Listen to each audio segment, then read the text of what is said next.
Kata Allah, inna syani'aka huwal abtar.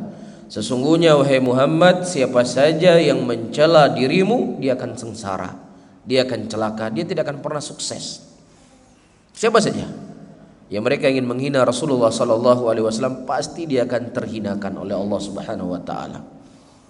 Jelas ya, dia pasti akan terhinakan. Siapa saja. Ya, kalau Allah Subhanahu wa taala tidak hinakan dia di dunia, Allah akan hinakan dia di akhirat.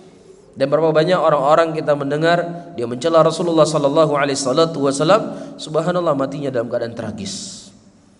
Ya, ini menunjukkan kepada kita Rasulullah sallallahu alaihi wasallam itu akan dibela oleh Allah Subhanahu wa taala sampai yaumul qiyamah. Radio Syiar Tauhid Aceh 96,1 FM. Sahabat belajar ilmu Islam.